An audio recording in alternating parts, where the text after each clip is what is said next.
आज की वीडियो में हम पीएनबी हाउसिंग फाइनेंस लिमिटेड के बारे में बात करने वाले हैं। तो ये पंजाब नेशनल बैंक की एक सब कंपनी है जो कि होम लोन प्रोवाइड करवाती है। तो आइए अब हम इसके कुछ बिजनेस ओवरव्यू, फंडामेंटल और टेक्निकल देखते हैं कि वो क्या कहते हैं और हमारे को इसमें इन्वेस्टमेंट करने का देखना चाहिए कि नहीं कर देखना चाहिए। तो इसके लिए हम सबसे पहले आ जाएंगे स्क्रीनर पे। स्क्रीनर पे आने के बाद हम अपना स्टॉक सर्च कर लेंगे, पीएनबी हाउसिंग फाइनेंस लिमिटेड।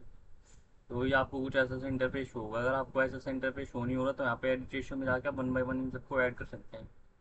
तो आइए हम इसका पहले बिजनेस ओवरव्यू देख लेते हैं, इसका बिजनेस ओवरव्यू क्या कहता है।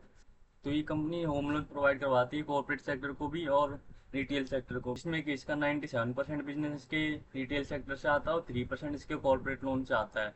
तो ये तो इसका बिजनेस ओवरव्यू हो गया। ये हम इसके कुछ की रेशियो देख लेते हैं वो क्या कहते हैं। तो इसमें आप ग्रॉस एनपीए 1.5% और नेट एनपीए 1% के आसपास है। एनपीए क्या होता है? एनपीए मतलब नॉन परफॉर्मिंग एसेट हो गए, जैसे कि इनके वो लोन्स हो गए जो इनको अब रेवेन्यू जनरेट करके नहीं दे रहे, जैसे वो लोन डूब चुके एक तरह से, वो आते हैं एनपीए की श्रेणी में। एनपीए आपको जितना कम देखने को मिलता है किसी भी बैंकिंग सेक्टर की कंपनी में, आपके लिए उतना ही बढ़िया रहता है। कैपिटल एडिक्वेंसी इसका 29% का है जो कि इंडस्ट्री एवरेज के आसपास है। और एनआईएम नेट इंटरेस्ट मार्जिन इनका 4% का, जो कि इनका 2022 की फाइनेंशियल ईयर में 3% है। तो इन्होंने अपना नेट इंटरेस्ट मार्जिन भी बढ़ाया, तो इनके प्रॉफिट में भी ग्रोथ देखने को मिलेगी इस कारण से।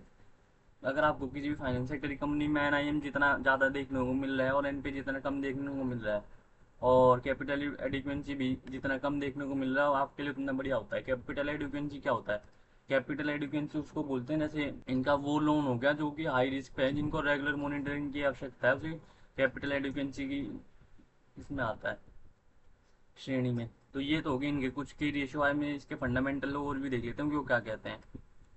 मार्केट कैप इसका 20,300 करोड़ का है, जो मतलब ये एक लार्ज कैप कंपनी है। स्टॉक भी 12 का है, इंडस्ट्री भी 22 का है। तो पी रेशियो के हिसाब से स्टॉक अभी अंडर वैल्यूड है। ग्राम नंबर 897 का, करंट ट्रेडिंग प्राइस 785 का। तो ग्राम नंबर के हिसाब से भी स्टॉक अभी अंडर वैल्यूड है। फेस वैल्यू 10 की है, मतलब अभी तक इसमें किसी प्रकार का स्टॉक स्प्लिट देखने को नहीं मिला। आपको भविष्य में स्टॉक स्प्लिट देखने को मिल सकता है। डेप्ट इक्विटी 3.6 का, लेकिन हम डेप्ट इक्विटी को नेगलेक्ट करेंगे क्योंकि फाइनेंस सेक्टर की जितनी भी कंपनीज होती है उनमें आपको डेप्ट इक्विटी थोड़ा ज़्यादा देखने को मिलता है। पेट्रोस की स्कोर 4 का, मतलब पेट्रोस की स्कोर के हिसाब से 10 के पासिंग मार्क्स पे है। रिटर्न ऑन इक्विटी किसका 11% का, रिटर्न ऑन कैपिटल एम्प्लॉयड 9% का, जो कि इंडस्ट्री एवरेज के हिसाब से ठीक ठाक है। तो और इसका लास्ट ईयर का ईपीएस 58 रुपये है। नेट कैश फ्लो नेगेटिव है, जो कि हमारे लिए थोड़ा सा नेगेटिव पॉइंट हो सकता है। डिविडेंड एक कंपनी नहीं दे रही है। कई बार ऐसा होता है कि कुछ कंपनियां प्रॉफिट तो बना रही होती है लेकिन फिर भी अपने वो शेयर होल्डर्स को डिविडेंड नहीं दे रही होती। लेकिन अगर कंपनी प्रॉफिटेबल है तो वो आपको भविष्य में आपको डिविडेंड दे सकती है। तो ये तो हो गया इसके कुछ फंडामेंटल एस्पेक्ट आई है। हम इसका प्राइस देखते हैं कि इसका प्राइस क्या कह रहा है करंट में इसका 200 डीएम में 737 का, 50 डीएम में 781 का, और करंट ट्रेडिंग प्राइस 780 के आसपास है। तो अपने डेली मूविंग एवरेज के हिसाब से ठीक ठाक वैल्यू पे मिल रहा है। तो आप इसमें अभी डेली मूविंग एवरेज के बेसिस पे आप करंट में एंट्री लेने का देखते हैं। ये तो हो गया इसका डीएमए प्राइस। और आइए हम इसके प्रॉफिट एंड लॉस देखे थे कि वो क्या कह रहे हैं। तो जब आप प्रॉफिट एंड लॉस के सेक्शन में आएंगे तो आप देखेंगे कि इसकी रेवेन्यू में 2020 के बाद से ठहराव सा आ गया है। एक मतलब कि अपने रेवेन्यू में ग्रोथ नहीं ला पा रही।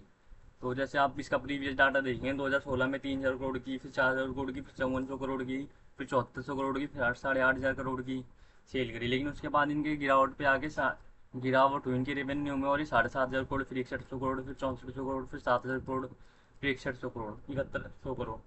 तो इसमें जो इनके रेवेन्यू में जो डिक्लाइन आया वो मेनली अनस्टेबिलिटी के कारण आया है। जो कोविड-19 के बाद जो मार्केट में अनस्टेबिलिटी हुई, ये उसके कारण से ही आया है। रेवेन्यू में चाहे बेसिक से इनके उसमें ठहरा हुआ है, लेकिन जो इनका वो है ना नेट प्रॉफिट, उसमें आपको अच्छी खासी ग्रोथ देखने को मिल रही है।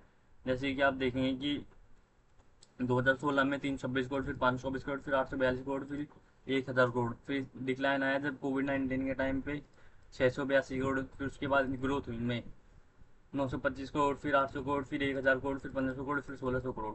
तो आप देखेंगे कि इसके रेवेन्यू में चाहे बेसिक चीज में आपको ग्रोथ देखने को नहीं मिली, लेकिन जो इनके नेट प्रॉफिट है उसमें आपको लगातार ग्रोथ देखने को मिल रही है। तो इसीलिए आपने देखा था कि 2022 से के बाद इनका 2024 में इनका नेट इंटरेस्ट मार्जिन है उसमें आपको ग्रोथ देखने को मिली है। तो इन्होंने अपना प्रॉफिट मार्जिन है उसको बढ़ाया है, इस कारण से आपको इसके प्रॉफिट में ग्रोथ देखने को मिली है। अगर आपको भविष्य में इसके रेवेन्यू में ग्रोथ देखने को मिलती है तो आपको ही अच्छा खासा और रिटर्न दे सकती है। तो ये तो होगी इसका प्रॉफिट एंड लॉस। आइए हम इसका शेयर होल्डिंग पैटर्न देखते हैं कि वो क्या कर रहा है। इसके अलावा आएंगे इन्वेस्टर्स के सेक्शन में। तो आप इसमें आएंगे तो आप देखेंगे 28% के प्रमोटर शेयर होल्डिंग, 70% के एफ जाओ, 10% के डी है और 43% की पब्लिक शेयर होल्डिंग है। और जैसे कि हमने अपनी वीडियोज में पहली बात किया कि अगर आपको 30-40% से ज़्यादा प्रमोटर शेयर होल्डिंग देखने को मिली है और 10-15% ज़्यादा इंस्टीट्यूशन शेयर होल्डिंग देखने को मिल रही है, तो आप स्टॉक में बिना किसी सोच विचार के निवेश करने का दे सकते हैं। हालांकि ये कोई एक मात्र डिसाइडिंग फैक्टर नहीं है, और भी कई सारे फैक्टर होते हैं जो किसी भी स्टॉक के प्राइस एक्शन पे प्रभाव डालते हैं। तो ये तो हो गया इसका फंडामेंटल आई, हम इसका टेक्निकल देखते हैं, इसका टेक्निकल क्या है, क्या कह रहे हैं। इसके पहले हम सबसे पहले आ जाएंगे ट्रेडिंग व्यू पे। ट्रेडिंग व्यू पे आने के बाद हम अपना स्टॉक सर्च कर लेंगे, पीएनबी हाउसिंग। तो जब आप ट्रेडिंग में खोलेंगे तो आपको कुछ ऐसा इंटरफेस होगा जिसमें हमने कुछ सपोर्ट रेजिस्टेंस बना के, जिसमें इसका लेटेस्ट सपोर्ट आता है 700% के आसपास, सेकंड सपोर्ट आता है 691 के पास, और थर्ड सपोर्ट आता है इसका 614 के आसपास, जिसमें इसका फर्स्ट रेजिस्टेंस आता है 892 के आसपास, और इसका ऑल टाइम है 1387। और अगर आप इसका करंट ट्रेडिंग प्राइस देख रहे हो तो ये ऑल टाइम हाई से 44-45% गिरावट पे मिल रहा है, और अपने फर्स्ट रेजिस्टेंस से और अपने रिसेंट हाई से 12% गिरावट पे देखने को मिल रहा है। अगर आप किसी फंडामेंटल स्ट्रॉन्ग स्टॉक में अगर आपको 15-20% की गिरावट देखने को मिलती है तो वो अच्छी खासी बाइंग अपॉर्चुनिटी होती है, आप उसमें बाय लेने का देख सकते हैं। तो ये तो हो गया इसका कुछ सपोर्ट रेजिस्टेंस। आइए हम इसका आरएसआई देखते हैं। इसका आरएसआई आप करंट में देखें तो 52 के आसपास है, जो कि इंडिकेट करा है कि स्टॉक को भी ओवरबोल्ड जोन में आपको भविष्य में इसमें थोड़ी और गिरावट देखने को मिल सकती है। और जब आप इसका औसम ऑसिलेटर भी देखो तो इसका औसम ऑसिलेटर भी इंडिकेट करा है कि आपको उसमें थोड़ी और सेलिंग प्रेशर थोड़ा हाई देखने को मिल रहा है, आपको आने वाले समय में थोड़ा और सेलिंग देखने को मिल सकता है। ये तो हो गया इसके कुछ सपोर्ट रेजिस्टेंस और टेक्निकल चार्ट। आइए हम इसका मार्केट सेंटीमेंट देखते हैं, इसका मार्केट सेंटीमेंट क्या कह रहा है। इसके लिए हम सबसे पहले आएंगे ट्रेडिंग एनएससी की वेबसाइट पे। एनएससी की वेबसाइट पे आने के बाद हम यहाँ पे आएंगे रिसोर्स के सेक्शन में, security wise price volume market पे। यहाँ पे आने के बाद अपना स्टॉक सर्च कर लेंगे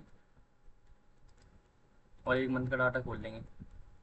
जब आप इसका एक मंथ का डाटा खोलोगे तो आप देखोगे कि जो उसमें डेली बेसिस पे टोटल ट्रेड हो रही है उसमें डिलीवरी परसेंटेज आपको काफ़ी कम देखने को मिले, जैसे 47%, फिर 54%, फिर 48%, फिर 24%, 40%, फिर 48%, फिर 47%, फिर 54%, फिर 54%, फिर 41%। और जैसा कि हमने अपनी वीडियोज में पहले ही बात करें है कि अगर आपको डिलीवरी परसेंटेज कम देखने को मिला तो वो इंडिकेट करता है कि अभी स्टॉक में सेलिंग प्रेशर हाई है, आपको आने वाले समय में थोड़ी गिरावट देखने को मिल सकती है। तो ये तो हो गया इसके मार्केट सेंटीमेंट। आइए हम इसमें देखते हैं कि अगर हमारे को इसमें किसी प्रकार की नई बाइंग लेनी है तो हम किस किस लेवल पे लेंगे। तो इसके लिए हम वापस आ जाते हैं चार्ट में। अगर मेरे को पर्सनली इसमें कोई एंट्री लेनी हो तो मैं 3 पार्ट में देने का देखूंगा, जिसमें मैं 3 रेशियो में लूँगा। जिसमें फर्स्ट आएगा मैं 30% कैपिटल के साथ में एंट्री लेने का देखूंगा 762 के आसपास, और सेकंड एंट्री में लूँगा 40% कैपिटल के साथ 690 के आसपास। थर्ड एंट्री लूँगा मैं रिमेनिंग 30% कैपिटल के साथ 615 के आसपास। और ये केवल केवल हमारी रिसर्च है, आपको किसी भी प्रकार की फाइनेंशियल एडवाइस नहीं है। यदि आपको किसी प्रकार को भी निवेश करना हो तो उससे पहले आप अपनी रिसर्च ज़रूर से ज़रूर करें।